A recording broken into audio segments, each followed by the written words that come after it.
Hello and welcome out there, everybody, to my fly tying video. In this video, we are featuring the 2021 Brood X Foam Elk Hair Cicada Dry Fly.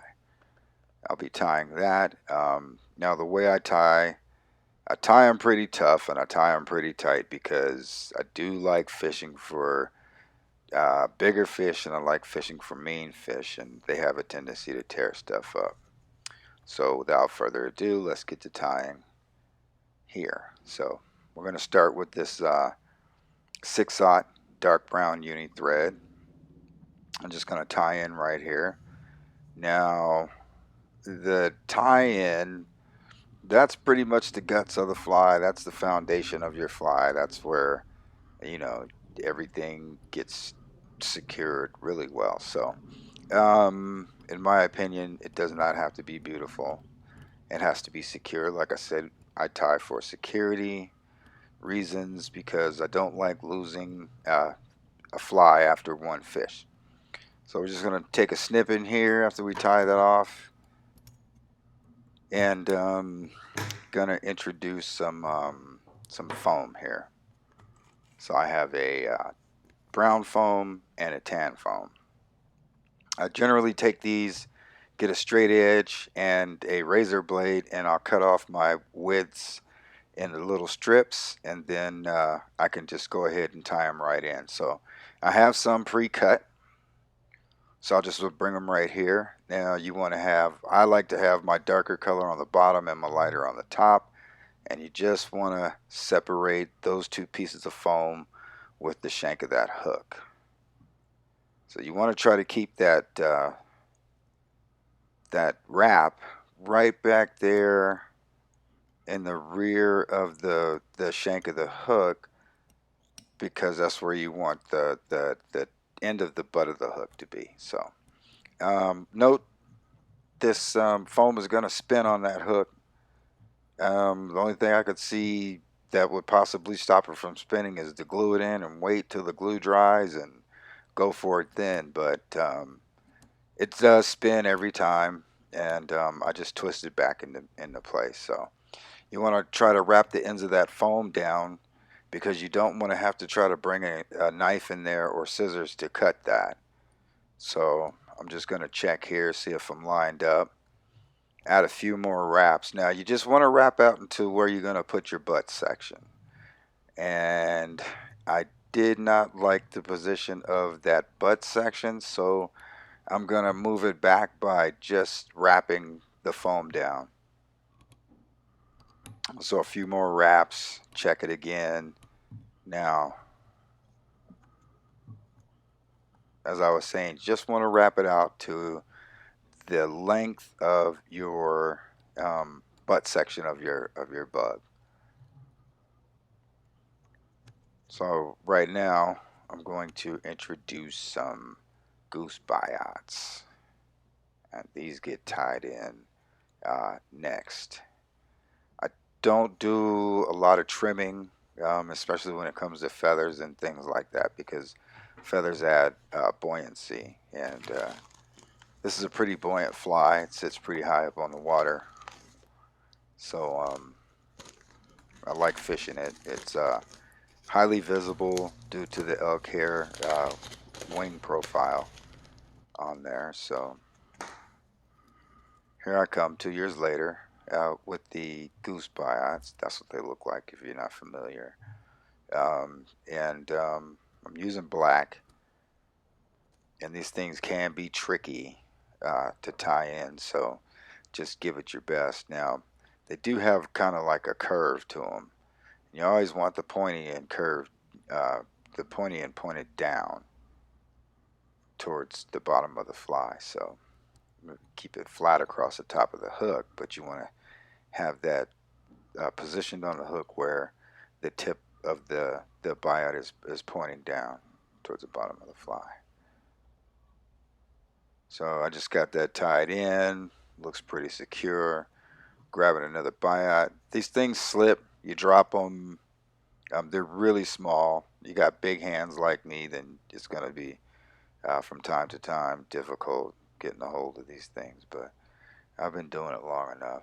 So now, if you look at the positioning where I'm tying the biots in, it's pretty forward, on the hook. That's because when you pull that foam in between those biots, if the foam is too wide, it'll push the biots out. So then they'll just look like extra legs sitting there. So um, just wrapping this back just a little bit, um, so I can have a decent sized butt section without it being too huge. So I did have to bring it back some. So carefully, just one on the bottom of the hook, one on the top, and I'll give it a little trim. I'll give the foam a little trim so I could maneuver that thread around that hook a little bit, because it does take some maneuvering. So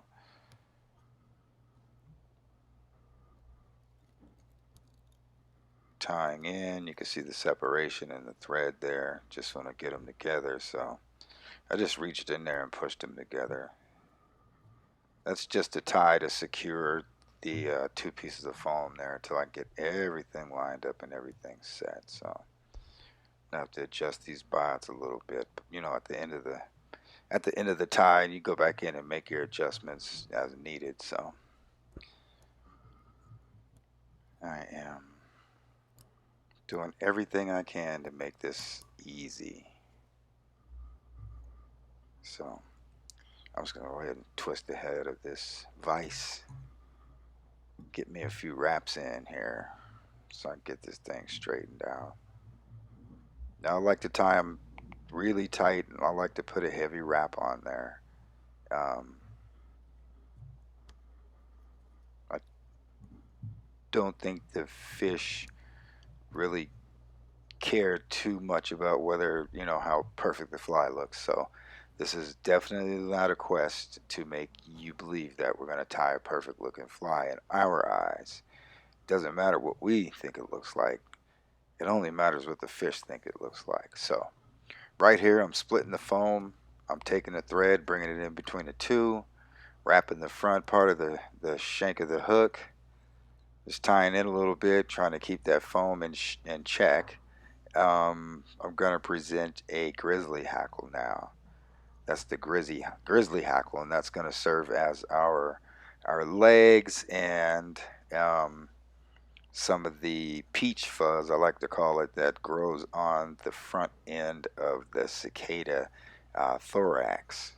So it doesn't grow on the butt section, but it does grow along the thorax. A little bit of fuzz. So I like to throw some fuzz in there, some leg action. So I'm going to grab this. Now, some people split their hackles, from what I understand. I don't. I just throw them in there whole. I need all the volume I can get. So um, now I'm tying this. When I tie this piece of quill in, I'm going towards the front of the hook, and I'm trying to keep that quill up under at the bottom part right there. So that's because when I start turning this, wrapping this feather, or there's a possibility it's going to flip on me. So I try to reduce that possibility by trying to get that quill under the bottom of the fly.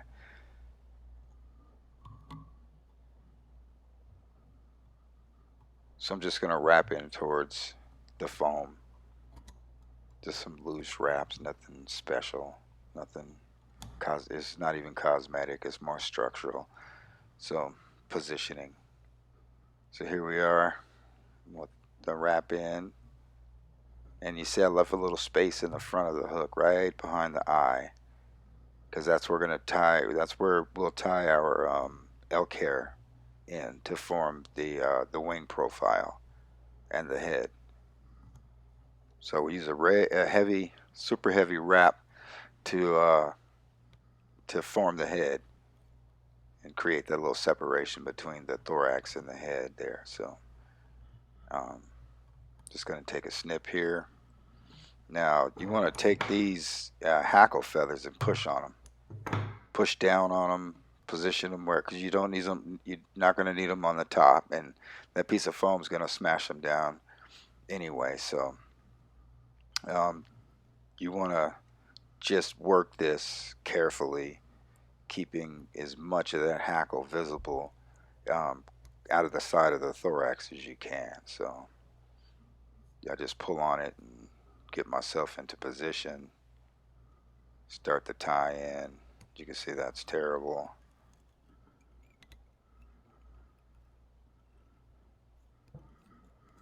But we'll cut that foam back, and that little piece of thread that's out of place will set itself back into place. It may form a loop or something. It looks like it's forming a loop down there. But we'll wrap the loop down. So I just take a little X-Acto knife blade here. Pull on the foam, and you can get a clean cut. Go ahead and pull on the foam. Looks like I missed that loop on there. Now I'm just going to go and wrap some more. There we go. We got that little loose end right there wrapped. Okay, so now we got that front end secure there. I'm going to go ahead and present with the elk hair. So I have the white and the tan. We're going to use the white for this. The white creates a lot of visibility on this fly, and I need that. I need that visibility. So this is a very buoyant fly because of the foam, your goose biots, your hackle feathers, you know, and then you want to put your fish or your fly floating on there. So that keeps it really high, and the fish like them when they sit high like that. So we're just tying in the elk hair. Now you want to start with really light, loose wraps, and then tighten them up as you progress. So you want to build up that that little collar in between the edge of the elk hair and the eye of the hook. You want to build a little collar right there. I call that a little collar. That's just, like I said, the separation between your thorax and your fly head. So with a quick little whip finish in here, this will be completing the fly. So I lost a grip on that, and it slipped out, that knot, but it didn't affect it. It's tight, so just snip off that end there, make a couple of adjustments on that, dress it up a little bit, and there you go. You have the 2021 Foam Elk Hair Cicada, and it is of the Brood X. The Brood X.